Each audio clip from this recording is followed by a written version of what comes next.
Welcome to Twin Talk. I'm Joy and I'm here with my sister Angie, and today we are going to do something a little bit different. Usually we talk about a book that we've both read and we really go into depth and talk about the characters and strengths and weaknesses and blah blah blah. But anyway, today is very different, and we're probably going to do this every other week. We just thought it'd be fun and different. I'm going to tell Angie about a book that I've read and my job that she has not read. And my job is going to be to convince you, Angie, to read it. And then, of course, she's going to tell me about a book she's read that I haven't and try to convince me to read it. And obviously, if you're out there listening, thank you for listening. We appreciate you guys. We also would recommend this book for you, obviously, as well, for recommending it to each other. But I'm going to let Angie go first, so hit me with it. Okay. What book do you want me to read? Okay, first of all... But hold on, I want to guess. Is this a classic? Is it a classic? That's funny you say that, because no. Well, to some people, they might think it's a classic, but no, it's not like a Tom Sawyer or Heidi, if that's what you're thinking. I'm thinking more like Wuthering Heights or something like that. Okay, well, first of all, you told me this idea. Well, you've been talking about doing this for a while now. Yeah. But as far as me knowing I needed to come up with a book, I only knew yesterday or today, Yeah, right? I'm sorry. She didn't have much warning. Yeah. So, I gotta tell you, and I feel kind of bad because this is supposed to be one of those, you gotta read this book, it's gonna knock you... Okay, this is one of those books that I really like, but I don't know that you would like it. Oh, but you're still going to recommend it. I'm still going to recommend it because I don't know. Maybe someone out there in Twin Talk world who listens to us might like it. When I was looking through, well, for one thing, it was hard for me to remember every book I've read, you know. Oh, yeah. And so when I just kind of I have a book and it's called A Book Lover's Diary. I've got it right here. Right. And so after I read a book, a lot of times I'll just write a short summary to remind myself what it was about and whether I liked it or not. Nerd alert. I'm just kidding because as I say that, I have a book in front of me. Nerd alert. I have a book in front of me. I'm a book nerd. I'm proud of it. Me too. Well, that's my point. I'm just kidding around because I have a book in front of me where I take notes from books I've read for our podcast. That's funny because as soon as you said, I didn't think nothing about that till you said that. Right. And now I'm thinking, yeah, I better out there thinks I'm the world's biggest dweeb. But, well, okay. If people are listening to this podcast, chances are they like reading books too, and maybe they keep little journals with summaries. Or has it ever occurred to you maybe some people just listen to us on Friday nights because they need a good laugh? Yes, that's true too. Okay, what's the book? I'm dying here. Okay, so in the summer of 2011, that would have been 10 years ago almost, I read the book, I Heard the Owl Call My Name. Oh. Have you read the book? I think I've read the book. Okay. Is it about Indians? Yeah. Okay. Not Native American. Right. I say Native American. Not like not like our Western Indians, or I don't know the correct term. Okay. British Columbia is where they live. Oh, then never mind. Maybe I haven't read it. I know the title, and something deep down in me says I read this like in junior high. But once you start talking about it, I'll be able to know if I've read it or not. Okay, so right now is one of those times I wish we had a YouTube channel because I would love to show. It's just I've got the book in front of me. I'm showing it to Joy. It's an old, ugly brown book, and there's a little bitty symbol of a round owl. It is cool. And for years and years, when we were at Hackett High School, which is where we went to school, every time I would look for a book, I would see this, and the name alone, I heard the owl call my name. Name alone, I love the name of the book. I've always been intrigued by that title. Yes, just the name alone made me want to read it. And I think what happened when I was in high school, I think I actually tried to read it, and I couldn't get into it. It was just boring to me. Right. Okay, so then one day, when you were teaching there, they were getting rid of a bunch of books. Oh, yeah. And I saw the book, and just for more for nostalgia than anything, I took the book. And so now... Who wrote the book? Okay, so the book was written by Margaret Craven in 1973. 73, okay. Yeah, okay. So basically, I'm embarrassed to read now that you're making fun of me. I'm not making fun of you. Okay. I just got through telling you I have a book where I take notes on the books I've read. I even write list of everything I've read. So we're both nerds. Okay. It's okay. Okay. So in my little book, this is what I wrote after I read this back in 2011. Okay. The title and cover both instantly drew me to this book. The Hackett Library was giving books away, and I think I remember seeing it there in high school, but had never read it. Basically, a priest is sent to a very remote village to live with Indians in British Columbia. He has only 2 years to live, but he doesn't know it. The Indians lead a very simple and sometimes painful existence. They suffer hardships that civilization, they suffer hardships and they face lots of difficulties due to their isolation. Death and sickness are routine and a big part of their life. They are forever struggling with two choices: to cling to their old ways and their old traditions and beliefs, or accept the way of the white man in the modern age. There is always tension between the younger generation and the older generation, but there is some beautiful writing, and there is a real feel for the people and place, and it makes the reader sympathetic and almost wish that their life was as simple as theirs, minus the tragedies. Okay. But the reason I recommend this book was because the writing was beautiful. Okay. And it's one of those kind of like we've discussed in Crawdads. You know, the setting and place, how you felt like you were there. Okay, this is one of those type books.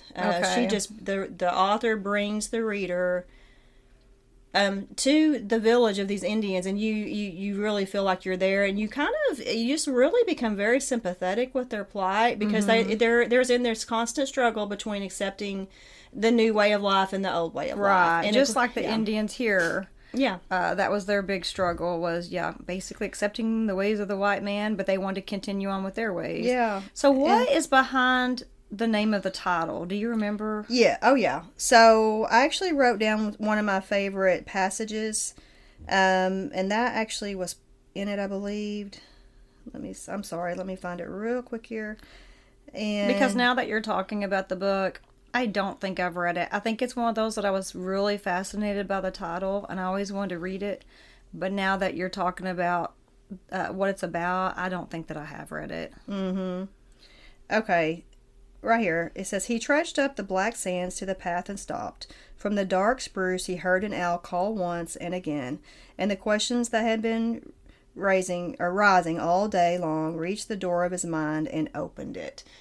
So they had a superstition that if you ever heard an owl call your name, you were about to die. Okay. And so I guess I'm giving away the book, but right before he dies, that's what he heard, an owl call his name, so he knew he was good. But because of his time that he spent with these Indians, he was ready for death. It was almost like his time with them prepared him for death, and he had a peace about dying. And he was a missionary? He was a priest that,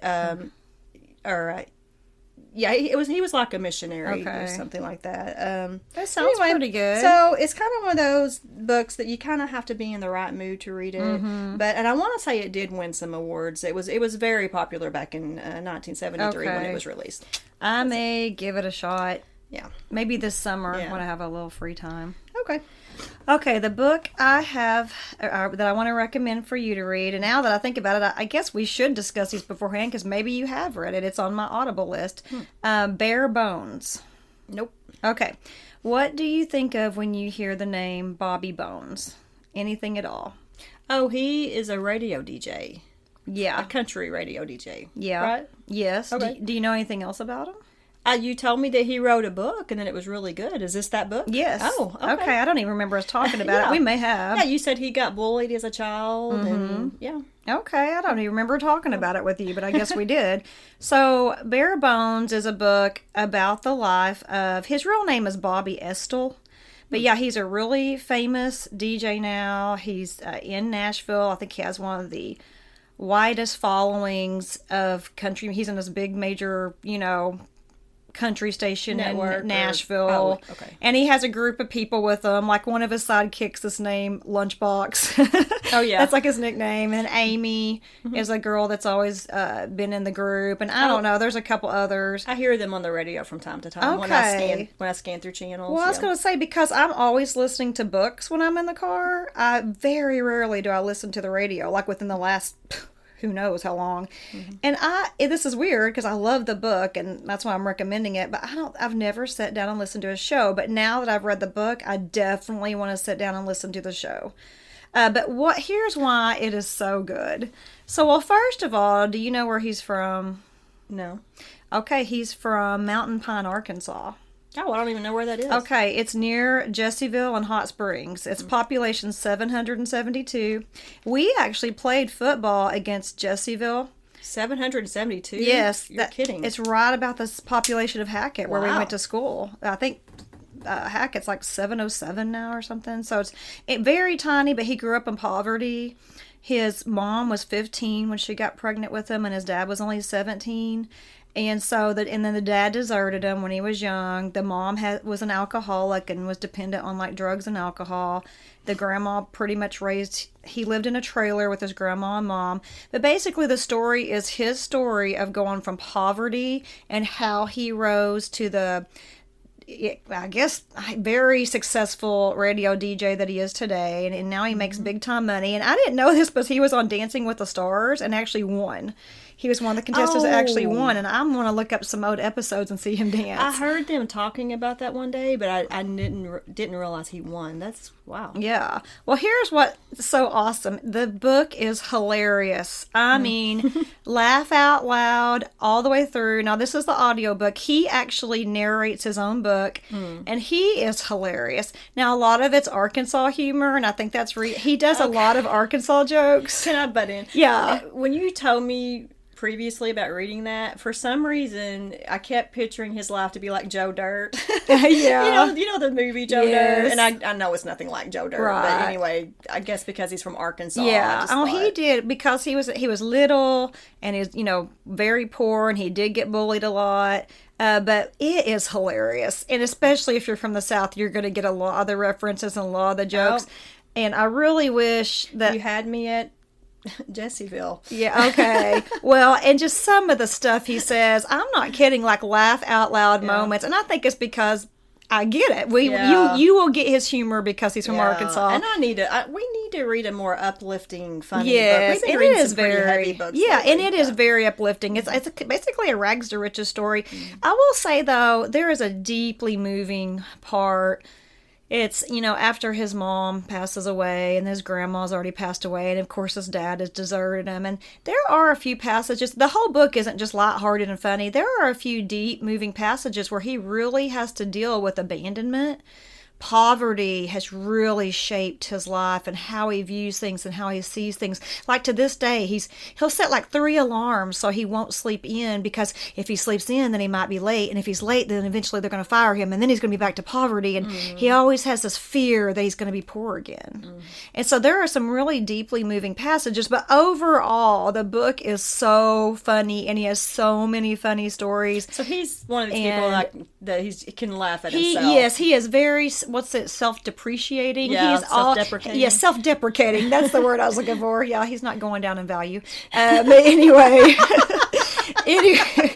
anyway, he is very funny, and this is one of the books that normally we say read the book, but listen to this one because the way he does his intonations and how he says things, that's half of the humor, is how he says things. Okay. I just can't say enough good things about this book. Bobby Bone. It's called Bare Bones.